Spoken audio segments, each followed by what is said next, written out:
Thank you very much, everyone.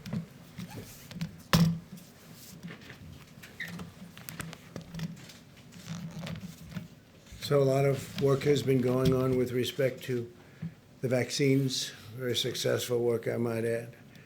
We have three great companies doing somewhat different variations, but they're all looking very good. From the beginning of the China virus, all nations have understood that our top priority must be to develop a vaccine as quickly as possible to end the pandemic and get life back to normal.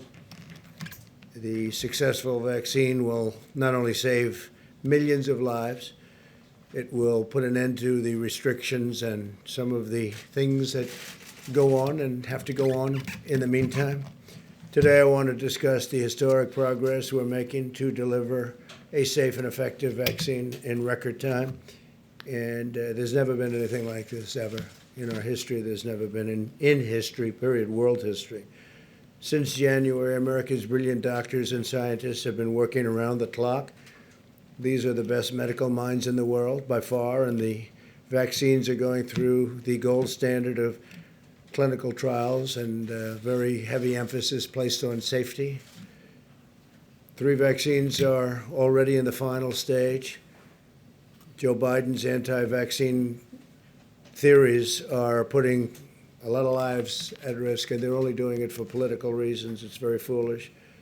It's part of their war to try and discredit the vaccine now that they know that we essentially have it. We'll be announcing it fairly soon. As part of Operation Warp Speed, my administration's manufacturing all of the most promising vaccines in advance, and actually it'll be fairly long in advance. As soon as a vaccine is approved, the administration will deliver it to the American people immediately. Distribution will begin within 24 hours after notice, and the general, I think those are the words specifically you wanted us to use. Yes, Mr. President. Within 24 hours, you're all set to go, and massive amounts will be delivered through our great military, and the general is one of our best, and he is ready to go. We'll have manufactured at least 100 million vaccine doses before the end of the year, and likely much more than that. Hundreds of millions of doses will be available every month, and we expect to have enough vaccines for every American by April. And again, I'll say that even at that later stage, the delivery will go as fast as it comes. They can deliver. They're very good. Best, I think, probably the best in the world. The estimates I'm providing today are based on the manufacturing that's in process, and that's in process immediately right now. We've already exceeded our ambitious goals under the Defense Production Act contracts that we've secured. We may even get far above these numbers. The numbers that I'm telling you today, I think we'll exceed them very, very substantially. And I think that also includes distribution. I think distribution will go even quicker than most people think. I'm relying on our military. Everything I've done with our military has worked out very well. In a short time, we'll have a safe and effective vaccine, and we'll defeat the virus. Interestingly, as I was saying, that go very well, just like what we did with our military with respect to ISIS went very well, long ahead of schedule. They have been incredible in working with me. Let's go to Puerto Rico, because Puerto Rico's been hit very, very hard by a lot of different storms, and they're great people. It's a great place. I know it well. Great place. Today, my administration's making the largest emergency relief award in history to rebuild Puerto Rico's electrical grid and educational system.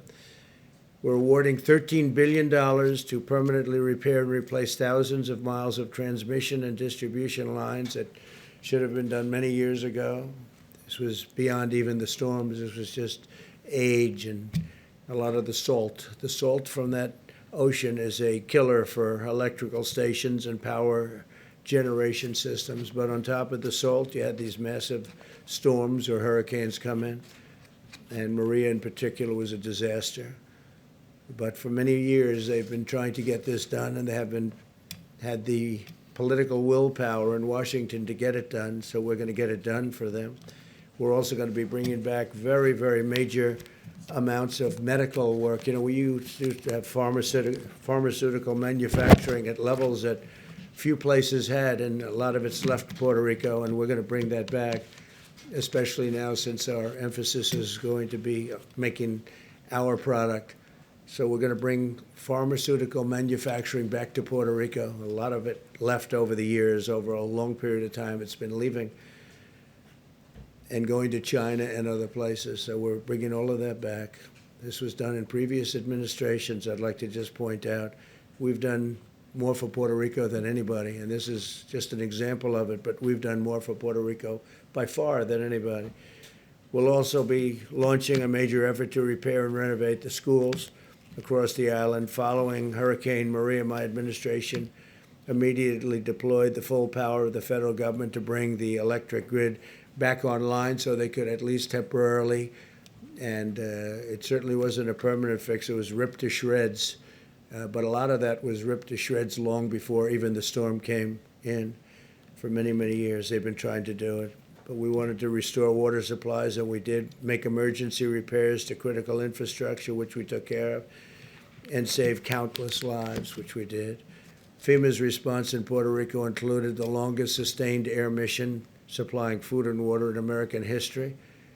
We supplied it for long after the hurricane was gone, the largest disaster commodity distribution mission in U.S. history, and the largest sea bridge operation in federal disaster aid U.S. history. My administration's also pre-positioned vast quantities of relief supplies for the future disasters. But unfortunately, Puerto Rico's in the way of a lot of different storms, a lot of hurricanes, and the island is now stocked with nearly 8 times as much drinking water and 13 times as much food as it had before I took office, so they're ready to go if something should happen. They got brushed by a storm recently, but they're in a good position. So we're going to bring back medical distribution and manufacturing to Puerto Rico, and at a level far greater than it was before. And it's been emptied out. It's been largely left the island for many years. One point it was the talk of the world, and now it's the talk of the world in a different way. We're bringing it back, so we're going to be bringing it back from various other parts of the world. It's going to Puerto Rico, and I think that's going to be very exciting for the people. And we're undertaking the largest federal investment in Puerto Rico's history. So you have a lot of, I have a lot of friends in Puerto Rico, and I've told them about it, asked them about it. Conceptually, what do you think? And they're very excited. I just want to say, by contrast, Biden's devastated the island of Puerto Rico. Joe Biden, what he's done to Puerto Rico, meaning the past administration, is devastating. In 1996, Biden voted to eliminate a critical tax provision that had allowed Puerto Rico to become a dominant player in global pharmaceutical manufacturing. That's what happened. When Biden voted to repeal this provision, the pharmaceutical industry was ripped out of Puerto Rico. All incentive to stay there was taken away. And all of the jobs went to China and other places, but mostly to China. That's what happened. This was done with a vote of Biden. This was even before the Obama administration. This was early on, but so sad that was done. And then Obama came in, and it got worse. So for the people of Puerto Rico, they were a disaster for you.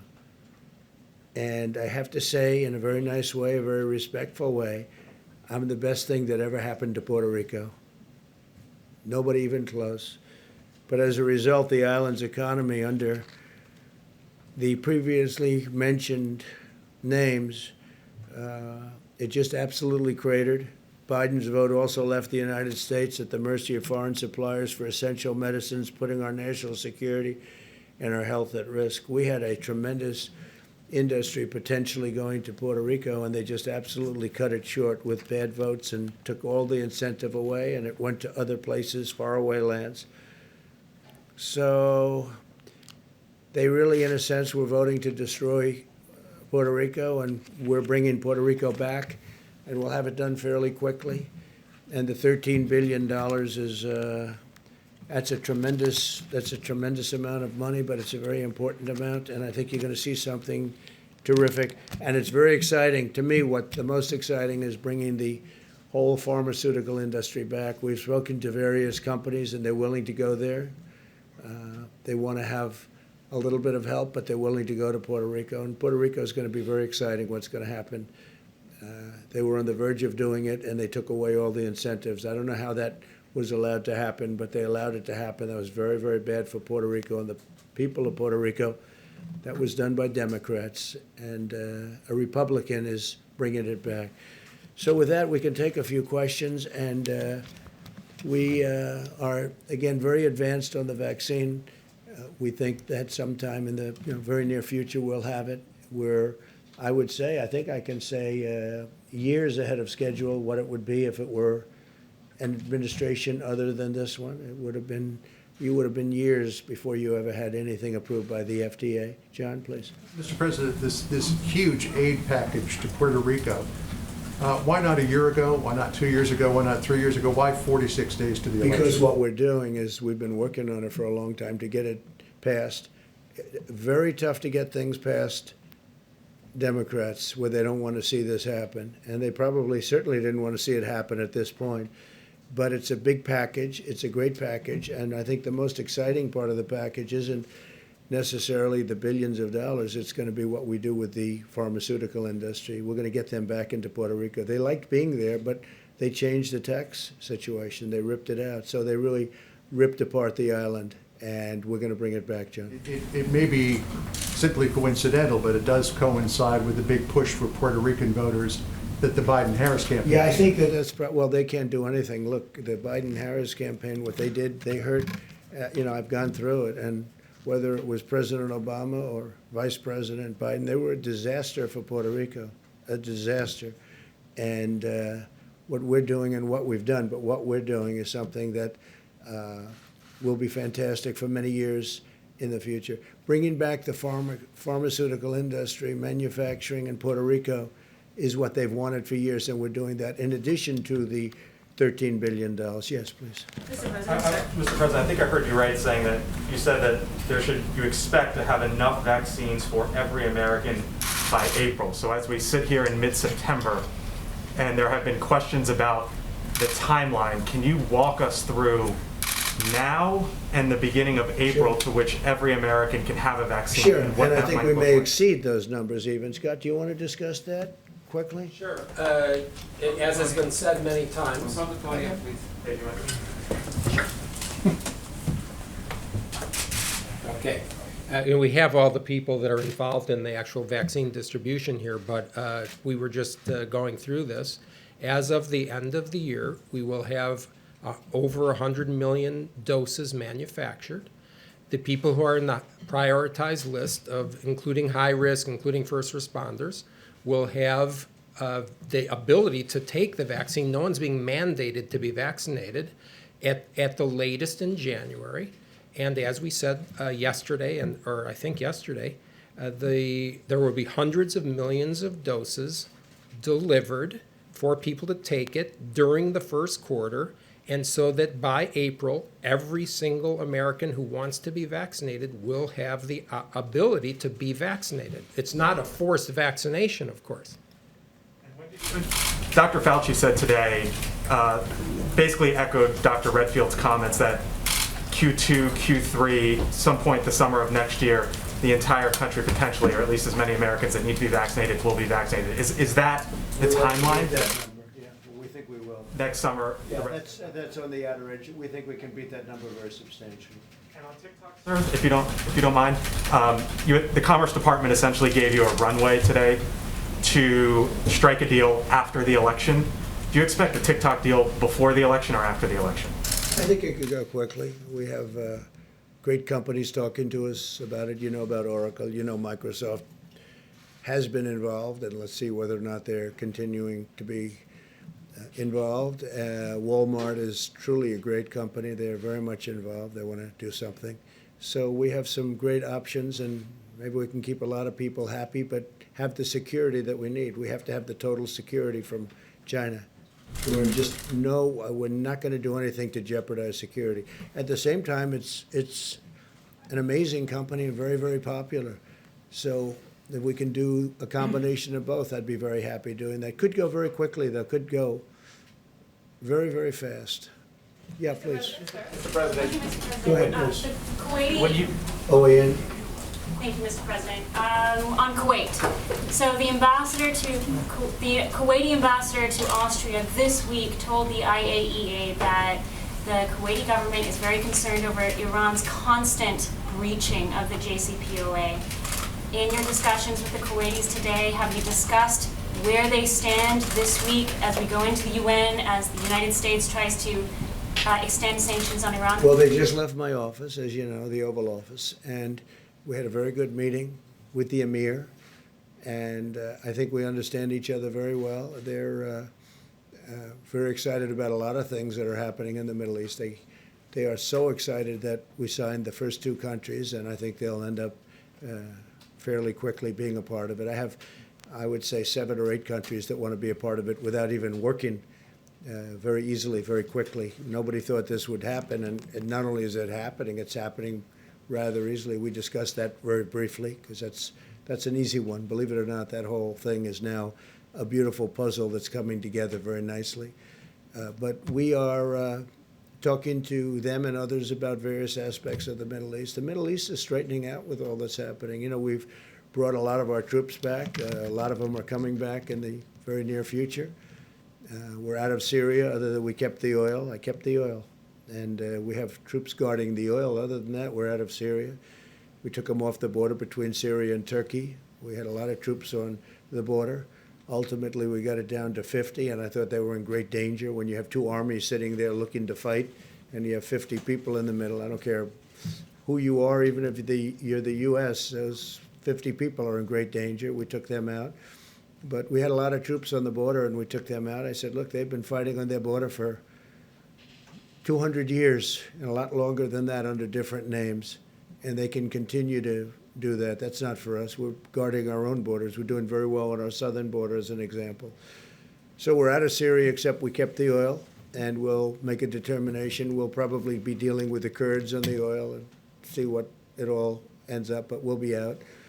And very importantly, we're down to very few soldiers in Iraq, and we'll be down very shortly over the next couple of weeks to 4,000, less than 4,000 in Afghanistan. And then we'll make that final determination a little bit later on. We're dealing very well with the Taliban. They're very tough, they're very smart, they're very sharp. But, you know, it's been 19 years, and even they are tired of fighting, in all fairness. And we really served as a police force, because if we wanted to do what we had to do, we would have fought a lot differently than they have over the 19 years. They didn't fight it properly. They were police, okay? They're not police, they're soldiers. So there's a difference. The police, nobody has more respect for police than I do, but they have to do their own policing. So we're having some very good discussions with the Taliban, as you probably heard. It's been public. And but we'll be down to, very shortly, we'll be down to less than 4,000 soldiers. And so we'll be out of there, knowing that certain things have to happen, certain things have to be fulfilled. But 19 years is a long time, 8,000 miles away. 19 years is a long time. And the Middle East, the whole Middle East equation, if you look at what's happened, if you've looked at the stupidity of decisions that were made, including the deal that was made, I mean, take a look at what happened with Iran. Had that deal stayed, had I not broken that deal, you could have never done the deal that I'm doing now, where all the countries are pouring in. And I had 2 calls this morning with countries that want to know, when can we go into the deal? They want to go. It's not that we're giving anything. They want security. They want peace. And they're really tired of fighting. It's incredible. They're tired of fighting. They've been fighting for so many years. They're tired of fighting. Thank you very much. Mr. President. Mr. President, a question on the vaccine, but first on Puerto Rico. I heard you many times over the past couple of years saying that Puerto Rico got too much money. I mean, just last year you said Puerto Rico is one of the most corrupt places on earth. Well, You talked that's about true. how Congress had That's sent true. too They much have been. money. John, But You said never again. You said Congress gave too much money to Puerto Rico. Why now are Because you? we're building it up as a great medical, pharmaceutical manufacturing area where, we're going to be taking back a lot of the business that we let go for years. And we're going to bring it back. They were very good at it. They did a fantastic job, but they destroyed it with their tax policy. They made it impossible for people to stay, so people went to China mostly and to other countries. Puerto Rico has been very corrupt in terms of its politicians. You see that. They're one after another. It's been unbelievably corrupt. And we're studying that and working on that. And we think we have a good group of people who are working very well with the politicians right now. But I think more exciting than the dollars, and you have to do something with respect to their grid. Their grid is a disaster. Their generators are wiped out. And they've been wiped out for years, long before Maria came. They've been wiped out for years. So if we can build Puerto Rico back into a pharmaceutical manufacturing area, we're going to designate it as such. I think it'll be unbelievable for Puerto Rico, unbelievable for the people of Puerto Rico, and we can make it very successful. And a larger question on the vaccine and on other issues regarding the experts in your government. Last night, you criticized what Christopher Wray told Congress, your FBI director. You obviously said that the CDC director was flat wrong on a couple of things this week. How is it that you don't trust your own experts? Do you think you know better Not than all they of them. do? No, I think I have. Yeah, in many cases I do. I think we have a bigger problem with China than we have with Russia. I think China is a far bigger problem. And I said, well, that's okay if you want to think about Russia, but what about China? I think that's appropriate. I thought that the definition of Antifa was an absolutely incorrect definition, so I speak up. I like to speak up. I have fantastic people. That's why we're able to make these great trade deals. That's why we're able to do things like we're doing today. That's why the country has done so well. The country's done numbers like nobody. Had we not had the China plague come in, if that virus didn't come in, the plague, I call it, the plague from China didn't come in, the numbers we had were not only record setting, they were beyond anything anyone's ever seen in any country, frankly. Now, we closed it up, and now we're opening it up. And by the way, the Democrats ought to open up their states, and they ought to open them up fast, John. The faster the better, because they're hurting their people. A lot of damage done with these extended shutdowns. But we saved millions of lives by doing it the way we did it. And now we're opening it up, and you see the kind of numbers, the manufacturing numbers, see the retail numbers, you look at the employment numbers. They're setting records. It's an incredible thing that's happening. Had the plague not come in, we would have been right now at a level that nobody's ever seen before. Nobody's ever seen. But even before, it was at the highest stock market, best unemployment numbers and employment numbers. We're up to 160 million people, just short of 160 million people employed. We were never close to a number like that. And now we're doing it again. And next year, we will have a great economic year. I think one of our best. Yeah. What Ray said about white supremacists, did you? The Postal Service had planned on sending 650 million face masks to Americans back in April. That never happened. Why not? And was it because I you don't were... know. I don't run it, to be honest. That's run, as you know, that's run by a commission, and they run it. I think, frankly, if they would raise the price of packaging, you'd end up making a lot of money or breaking even or doing something. The post office has been a mess for many, many generations, but for certainly decades, and it loses a lot of money. It's always lost a lot of money. And one of the reasons it loses a lot of money now is that it's delivering all these packages, and every time they deliver a package, they lose $3 a package or whatever the number may be. So I would suggest that they raise the price of packages, and you might get something where it loses very little or maybe broke even or maybe even made some money. Can you imagine a thing like that? And whether it's Amazon or any of the other internet delivery services, if you did that, you'd have a whole different post office. So hopefully they'll be doing that. In the meantime, I know so many people in the postal system, and I've known them over the years. They're incredible people. And they're very secure. They're going to be very secure. You know, the problem they have with the ballots, not the post office, the problem they have with the ballots is the people sending the ballots and the people counting the ballots. And who are they sending them to? Where are they being sent? Are they being sent to the wrong areas? Are they not being sent at all? There'll be tremendous corruption if they don't do something about it. Now, one big hope is that we're in front of numerous federal judges in Nevada. We're in front in Pennsylvania, as you know. We're in front in Michigan. We have numerous court cases out there that are very well advanced, and you'll start seeing decisions, just like we won the case on opening up Pennsylvania. That was a great decision by a judge that came down 2 days ago, and that was a very important decision. So, but we have a lot of very important decisions coming down on the scam of unsolicited ballots, where they're sending out tens of millions of ballots to everybody, people that didn't expect them. People are getting inundated with ballots. They'll be showered with ballots. Everybody in this room knows it's a scam. Okay? Everybody in this room, even John. Don't say it, John, because What's a it's a scam? scam. Sending ballots at a mail is a level, scam? they are never going to be able to count them. Let me ask Most you. of your officials vote by mail, sir? People in the White House vote by mail. Are they part of the But scam? that's different. That's called solicited. When you solicit, when you go out, it's called absentee or solicit. When you go out and you request a ballot, you want to say, I want to vote because I can't be in Florida or I can't be someplace. You request. So you're sending something in. It's handled professionally. They send it back. It's a whole thing. That's much different than unsolicited. When you get millions of ballots, I heard numbers like 80 million ballots. Now, just this week, they had another one of the disasters that took place, an election. But look at what happened in New Jersey, and they had another one in New Jersey, very, very bad, different than Patterson. Look at what happened in New York with Carolyn, your Congressman, Murphy, Maloney, Carolyn Maloney. Look at that. I mean, look at that race. Carolyn Maloney had a race. It was a disaster. Ballots are missing. Ballots are fraud. These are small races. Look at what happened in Virginia.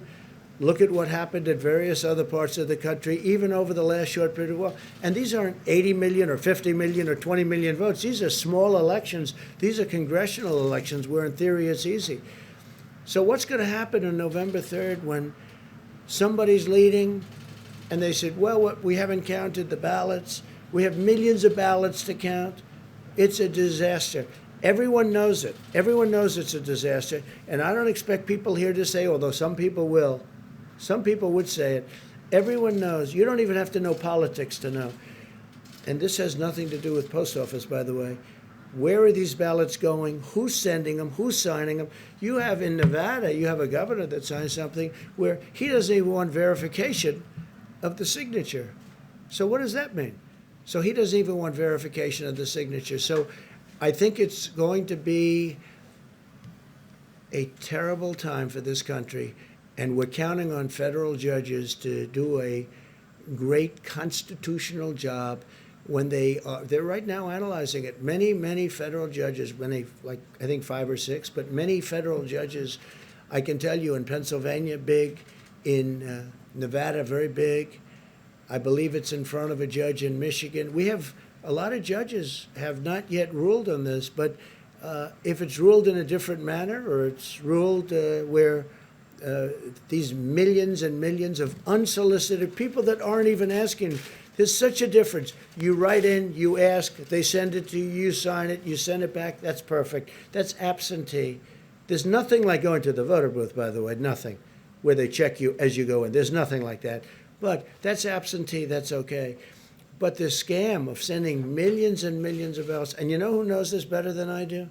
The Democrats. They know it's going to be a mess. They know they're going to be millions of missing ballots or tremendous numbers of missing ballots. You could be talking about large percentages of these ballots are going to be missing. There's going to be fraud. It's a disaster.